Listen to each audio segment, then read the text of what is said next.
사랑, 희락, 화평, 오래 참음, 자비, 양선, 충성, 온유, 절제. 성령의 9가지 열매들입니다. 듣기만 해도 너무 사랑스러운 열매들이죠. 오늘 아침은 어떤 열매를 요리해서 우리 가족들이 먹을 식탁에 차려주고 싶으세요? 코로나 시대로 온 가족이 붙어 지내는 요즘 우리 가정에는 9가지 열매가 다 필요해요. 이렇게 생각하시는 분들도 있을 것입니다.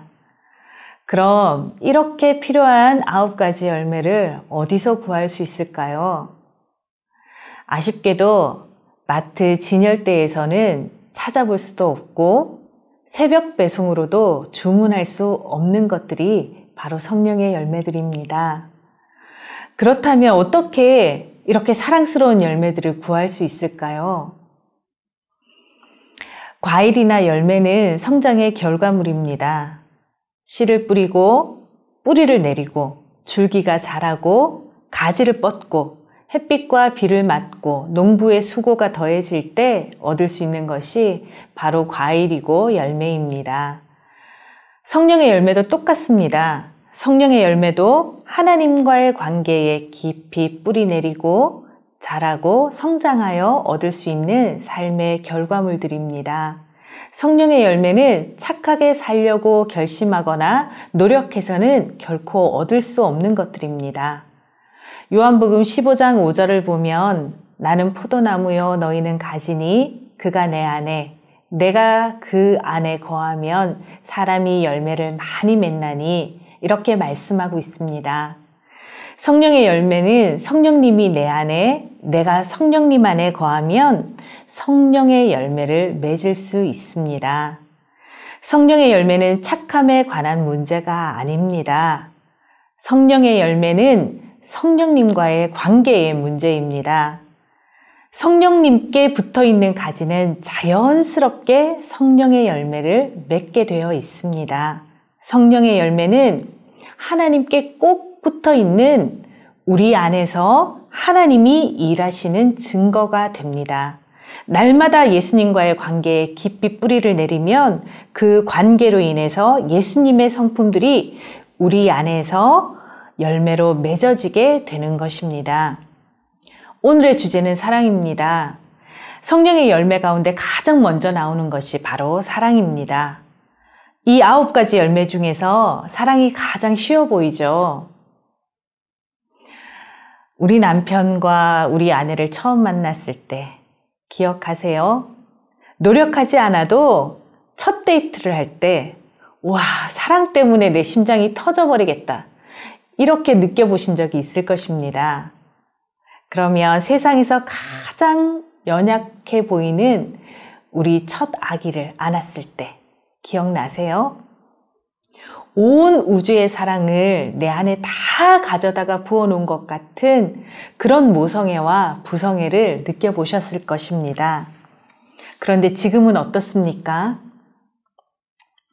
천사 같을 줄만 알았던 아기인데 아무리 얼르고 달래도 1시간 이상 울음을 멈추지 않고 계속해서 울기만 할 때 여러분 내 속에 솟아나오던 그 사랑이 한 방울도 남아있지 않고 발끝부터 머리끝까지 내가 알지도 못했던 온갖 짜증이 올라오는 것을 느끼실 것입니다. 하필이면 이럴 때 야근이다, 출장이다 하면서 집에 없는 남편 때문에 독방 육아를 하게 되었을 때 남편을 향한 사랑은 어디로 가버리고 내 속에서 알 수 없는 화와 분노가 솟아오르는 것을 느낀 적도 있으실 것입니다. 그리고 여러분 요즘 코로나 때문에 하루 종일 아이들과 붙어 있죠. 붙어 있는 아이들이 하루에 수백 번도 넘게 엄마를 부를 때 정말 도망가고 싶은 그런 심정을 느껴보셨을 때도 있을 것입니다. 여러분, 이럴 때 우리 속에 있는 사랑은 메마르고 고갈됩니다. 여러분, 사랑이 가장 쉬운 열매 같으세요? 아니요. 가족을 사랑하기가 가장 쉬울 것 같습니까? 글쎄요. 가족이라서 더 사랑하기가 어렵습니다. 가까우면 가까울수록 더 맺기 힘든 열매가 바로 사랑의 열매가 아닐까 합니다. 나의 마음에 사랑을 고갈시키고 나의 마음을 가장 아프게 하는 사람이 바로 가장 가까운 가족이기 때문에 가족을 사랑하기가 가장 어려운 것 같습니다. 그럼 우리는 하나님의 마음에 쏙 들고 하나님의 사랑을 받기에 적당한 사람들일까요? 저는 이렇게 생각됩니다. 하나님도 정말 우리를 사랑하기 너무너무 어려우셨겠다. 이런 생각이 듭니다. 하나님은 우리가 원수 되었을 때, 우리가 죄인 되었을 때, 우리가 하나님을 거역했을 때, 하나님을 떠나갔을 때, 그렇게 사랑하기 힘들었던 우리를 끝까지 사랑해 주셨습니다. 하나님은요, 우리가 정말 사랑받을 만해서 너무너무 사랑스러워서 우리를 사랑하셨던 것이 결코 아닙니다.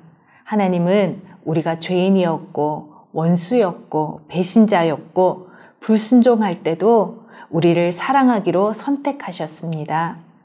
그리고 하나님의 그 사랑은 결국 하나님의 하나뿐인 독생자 아들 예수님까지도 내어주셨던 그 사랑이었습니다. 죄인을 사랑하는 것도 어렵지만 자기 아들을 내어주기까지 사랑하는 것은 더 어렵습니다. 그러나 우리 하나님은 그 사랑으로 우리를 사랑하셨습니다. 어떻게 가능했을까요? 왜냐하면 하나님은 사랑이시기 때문에 가능했습니다. 하나님은요, 사랑이 많은 분이 아닙니다. 하나님은 사랑 그 자체이십니다. 요한일서 4장 8절에 하나님은 사랑이시라 이렇게 말씀하고 있습니다. 하나님은요, 사랑이 많은 분이 아니라 하나님은 사랑 그 자체입니다. 하나님 이퀄 사랑입니다. 그래서 우리는 사랑이신 하나님께 붙어 있어야만 진정한 사랑을 할 수 있는 것입니다. 하나님께 사랑의 에너지를 공급받아야만 사랑할 수 있는 것입니다. 사랑의 열매를 맺는 비결은 바로 하나님께 붙어 있는 것입니다. 사랑은 노력의 문제가 아닙니다. 사랑은 착한 일을 많이 하는 것의 문제가 아닙니다. 사랑은 결심의 문제가 아닙니다. 사랑하기 힘든 그 순간에도 사랑할 수 있는 능력은 내 안에 있지 않습니다. 하나님은 사랑이시라. 사랑 그 자체이신 하나님이 내 안에 있을 때 사랑할 수 있는 것입니다. 그가 내 안에, 내가 그 안에 거할 때, 그리고 하나님과의 관계 안에서 깊이 내 인생의 뿌리를 내리고 있을 때 진심을 다해 다른 사람을 사랑할 수 있게 되는 것입니다. 이 원리는 지금 우리 교회에서 함께하고 있는 10주간의 동행 프로젝트와 동일한 원리입니다. 하나님과 날마다 동행하는 것이 하나님과 깊은 관계의 뿌리를 내리는 것이고, 날마다 동행하면서 하나님께로부터 공급받는 그 사랑의 에너지로 내 삶의 성령의 열매, 사랑의 열매를 맺을 수 있는 것입니다. 지금은 코로나19로 인해서 가족과 더욱더 붙어 지낼 수밖에 없는 시기입니다. 어느새 육적으로도 지치고 영적으로도 지치고 정서적으로도 지쳐 있게 되어 있습니다. 미움과 짜증과 분노로 가족을 대할 수밖에 없는 지금이라면 지금부터 다시 하나님을 바라보고 하나님과 동행하시기 바랍니다. 하나님께 깊이 뿌리 내리고 하나님으로부터 공급 받으시기 바랍니다. 사랑 그 자체이신 하나님께 공급받은 그 사랑의 열매를 가지고 오늘 가족들을 먹이는 식탁에 영양 가득 담긴 풍성한 사랑의 만찬을 차릴 수 있는 우리 영아부 부모님들이 다 되시기를 축복합니다. 자녀를 위한 축복 기도문을 함께 읽으면서 자녀를 위해서 기도하겠습니다. 사랑하는 하나님, 우리 가정의 성령의 열매로 가득 채워주셔서 하나님의 부요함과 풍성함이 가득한 믿음의 가정 되게 하옵소서. 부모인 우리가 먼저 사랑이신 하나님께 깊이 뿌리 내리고 하나님과 동행하는 삶을 살게 하셔서 하나님이 주신 귀한 자녀들에게 사랑의 열매를 매일 배부르게 먹일 수 있는 부모가 되게 하옵소서. 자녀들이 매일 사랑의 열매를 먹고 영적으로, 육적으로, 정서적으로 건강하게 자라나게 하시고 만나는 사람들에게 예수님의 사랑을 나누는 사람으로 살아가게 하소서. 예수님의 이름으로 기도합니다. 아멘.